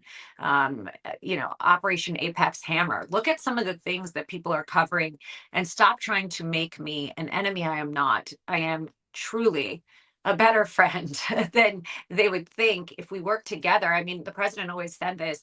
Could you imagine if politics weren't so divisive and we could actually just work together to come together and take care of a common goal, which is to keep New Jersey safe? Stop with the noise. This is not part of your campaign. Let's get crime off the streets. Work with me. They have never even spoken to me, ever. And I reached out a ton of times to both of them, and they would not return my call. And the only time Cory Booker responded was an hour after my vote. And then he canceled it anyway. So I really invite them. I am a force. I know that. But join with me and let's get cleaned up. Let's do the right thing. That's what my message would be. It's not one of hatred. I have no hatred in my heart. For me, it's let's work together. I've been begging them to do it. I think we should do it. And if we did, we could do amazing things. Just one quick follow-up on that, since you brought it up. Working with Democrats, you have sued the state of New Jersey, I believe, and we've been talking about that on this program over the voter rolls and having safe and secure elections, something that I think everybody agrees is a 90-10 issue, cleaning up your voter rolls, voter ID. Can you give us a quick update on the security of elections in the state of New Jersey? Sure. I created an election integrity task force, which again, you can interpret it however you want, but that we should not have dead people voting. We should not have people voting that shouldn't be. It's something that I think should be rolled out. And I know that we have had a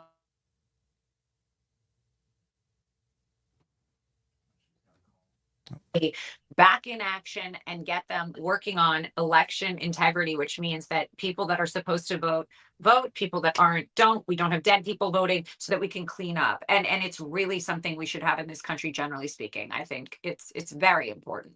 Very. Yes. People need to feel like their votes count, and people need to feel like they're not being outvoted by dead people or multiple ballots, or that's part of the federal government's job, is to make sure that we're safe, secure, and that we're following the laws. So I think that's an important part of it. But like I said, it's there hand in hand with violent crime and everything else we're focused on.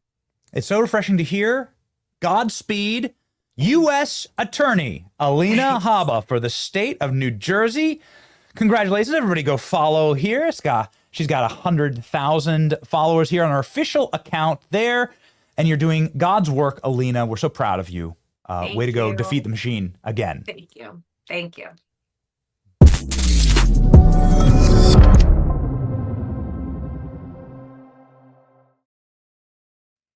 Boy, oh boy.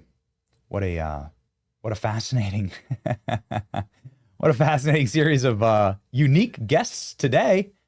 And well, it's always our honor to bring you the news, of course, with our friends at Patriot Mobile. Patriot Mobile, keeping us connected on the road. Sometimes we are doing hits like Alina was from her phone right there.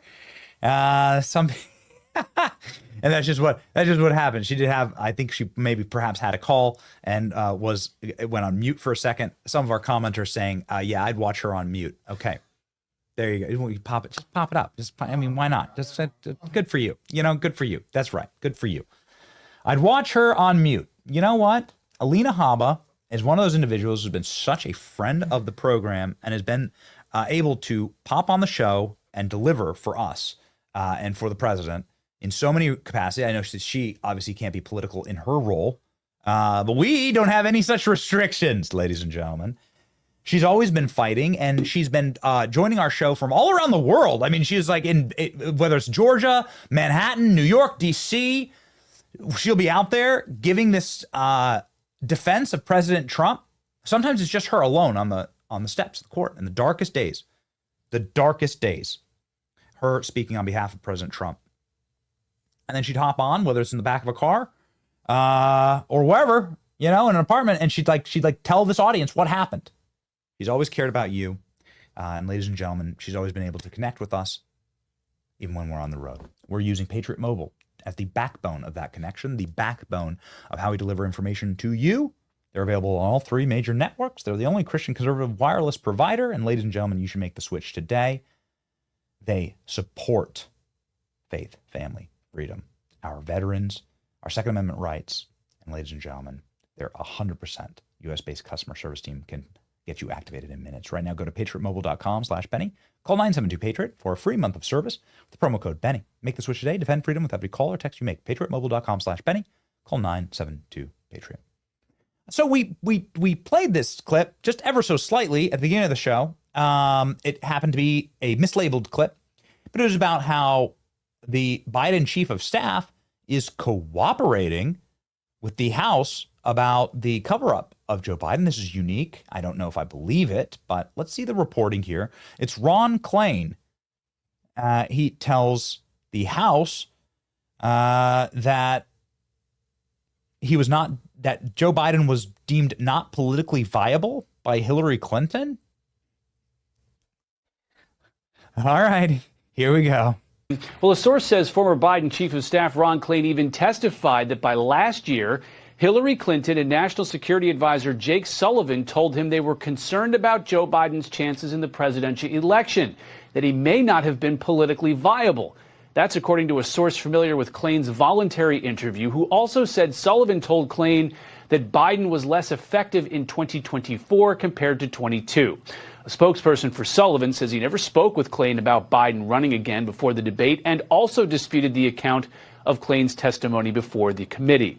This is all part of the House Oversight Committee's investigation of then-President Biden's use of the auto pen. Republicans have accused Biden and family members, Biden's staff and family members, of possibly signing documents for a diminished president without his awareness. We've had, we're about 50-50 with the Biden inner circle answering questions, and I certainly appreciate the ones that are coming in and answering questions. So far, Ron Klain has done that. Klain is the latest of several Biden staffers to appear before the committee. Others, like Biden's Dr. Kevin O'Connor, Assistant Annie Tomasini, and Jill Biden advisor Anthony Bernal all took the Fifth Amendment. Democrats highlighted that Klain was cooperative. There are times where he was asked about personal conversations he had with the president, and he was forthcoming, even if he could have said it was a private matter. So it was I really appreciate his candor in the comprehensive way he answered every question. Klain also responded to a recent explanation from Hunter Biden that his father performed so poorly in last year's presidential debate because he took Ambien while traveling. A source familiar with Klain's interview says Klain told investigators that the president appeared tired and ill before that debate, but said he had no knowledge of Biden taking Ambien. Over the next 2 months, Biden press staff Ian Sams, Anita Dunn, Andrew Bates, and Karine Jean-Pierre are scheduled for interviews with the committee. So are former Biden Chief of Staff Jeff Zients, Counselor Steve Ricchetti, Senior Advisor Mike Donnellan, and Deputy Chief of Staff Bruce Reed. All right. It's a James Comer investigation. They're going to be really thorough. Jamie Comer, friend of the show, and we'll invite him back on and get some answers to all of this. Obviously, there are a lot of things brewing. President Trump's off to Scotland, actually. He's already on the plane and out of here. President Trump will be in Scotland. He'll be meeting and doing a ton of different things there throughout the weekend. I'm sure it'll be wildly entertaining. Check our channels for updates. And, ladies and gentlemen, it's time for Ask Benny. Let's frickin' go.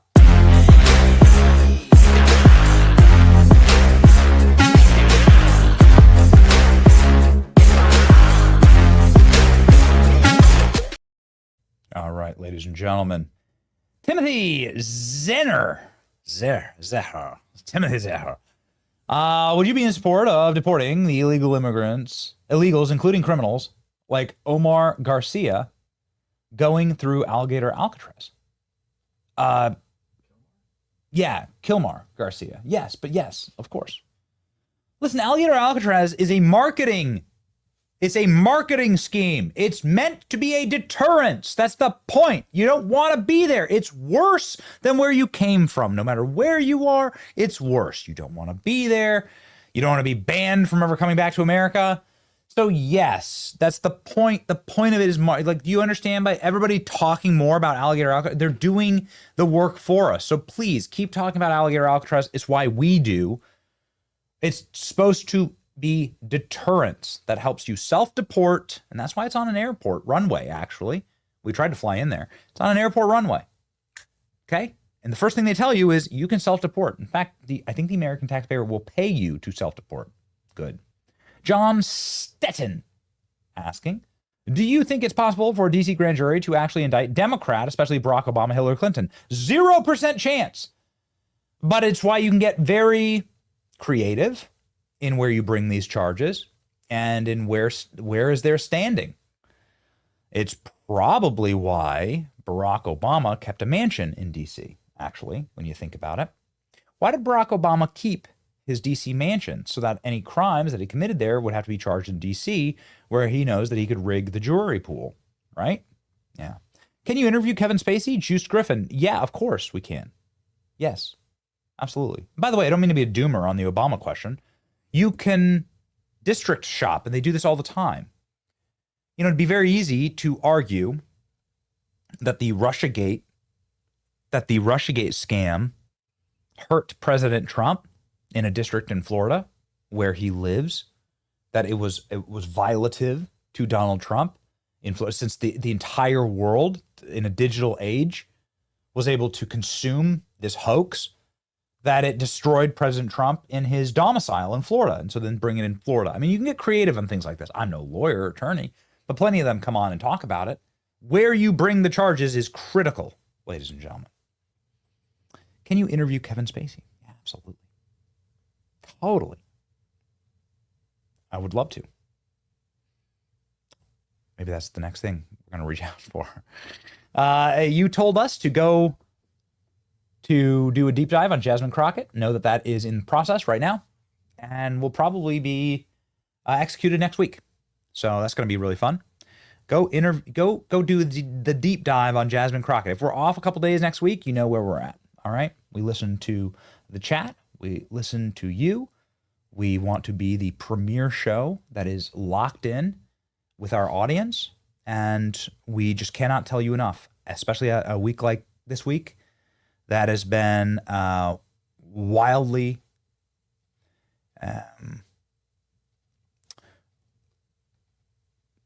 tough. What else to say? Like, there's just been a lot of breaking news at all times of the day. We try and lock in and we try and make sure that we are completely able to be accessible for news and information. We throw ourselves into this, and we're not going to leave it. We're going to leave it all in the field. It's just been a great and humbling week. We've been excited to be able to do this job, and we're excited to do it every single week. Yesterday, we went to Hulk Hogan's restaurant in Clearwater, Florida. And just a quick update for you, so that we can, bring you kind of what, some of the information that is our responsibility to bring you information outside of the studio when we can and to do original reporting like we're going to do hopefully next week. First off, the restaurant was just completely packed, and it was awesome to see. A lot of like positive, great energy. We're going to be releasing hopefully today, Klein. Yes, today. More of our interviews, but there's one that was just profound, and was the first time that I got emotional interviewing anyone. And it was this man. It was a sweet working class man who said that Hulk Hogan saved my daughter's life. And I want to play you just a little bit of this interview right now. A testament to who Hulk Hogan actually was. Here we go. Tell us what Hulk Hogan meant to you, sir. What Hulk Hogan meant to me? Yes. He saved my daughter's life. He did? Yeah. You didn't know the Hulk unless you knew the Hulk. The Hulk Hogan had a heart of gold and gave a new meaning of taking his shirt off his back and giving it to you. That man saved my daughter's life about a year ago, and I can never repay him for it now. Can you explain that? How did that happen? My daughter got a very rare disease when she was in Mexico. And for 2 years, she fought that battle. And she finally overcame it. She had called me up. She said, Dad, I need to come see you. So I sent for a plane ticket. She came down here for 2 weeks. We came here. And she said, you know, I'd really like to meet that man. So I called him up. And he walked right through this, right between these two buildings. And he walked with my daughter hand in hand. And he gave her hope and faith that she could overcome and survive. That was the Hulk. That's what that man did. He didn't know her from Adam, but he knew she was hurting. And he walked that beach with her for hours and gave her hope and words of encouragement. He saved my daughter's life. And that man, I love that man more than anything in the world. He was more than what this world knew. And he kept a lot of that to himself for good reasons. But those who knew him knew how his heart was made of gold. If you didn't know him, you didn't know how true that man was and how much he loved his fans and how much he really cared. What is your message to his family, his children, his wife? His children? They know he was the greatest man. I love you. My heart's with you. My heart goes out with you. I send you all my prayers. And if there's anything you need, you call Steve and we'll be there for you. Your final message to Hulk Hogan. What is your message to the man himself? I'm gonna miss you, brother. Thank you for saving my daughter's life. Thank you for being my friend. Thank you for blessing me. Thank you for giving me just a chance to be equal with you. I'm sorry.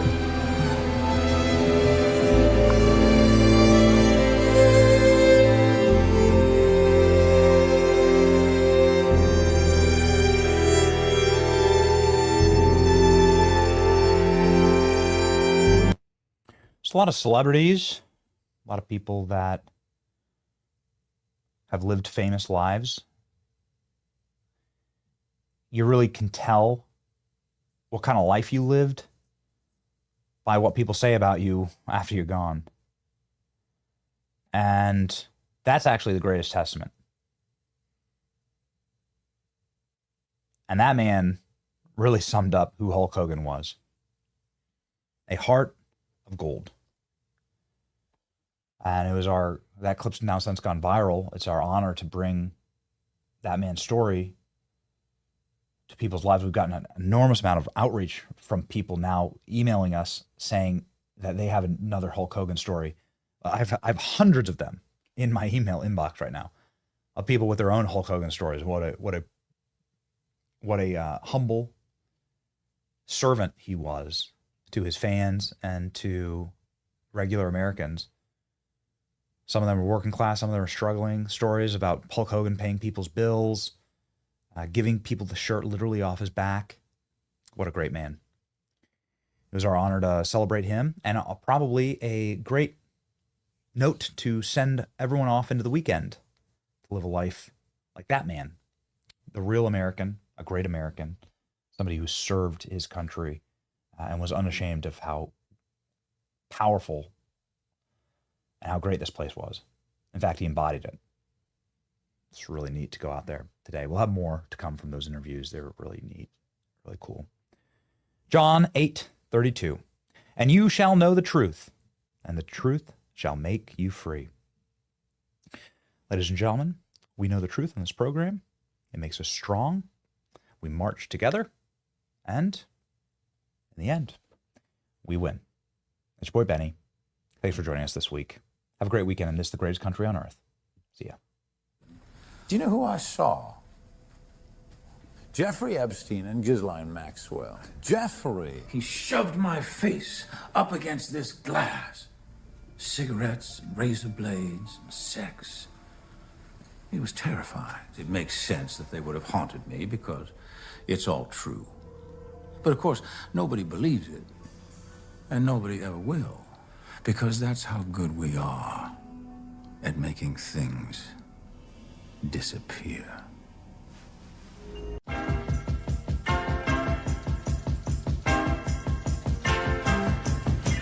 Beep, beep, bye, bye, bo, bo, bum.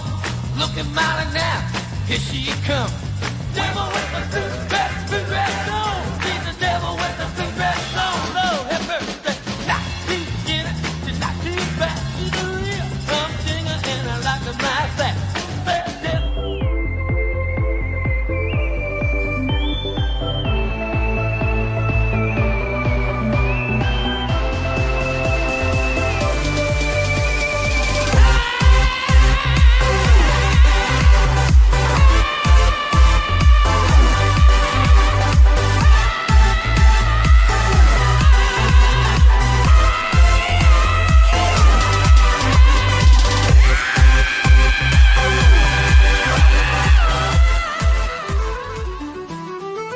The biggest ships in the sea, all owned by the oldest kings, and their dying legacy, media deal weeds. Soon will the penny show come to mind, the salt from lives for fun. Leave the gold and bring the gun, we sail for #1.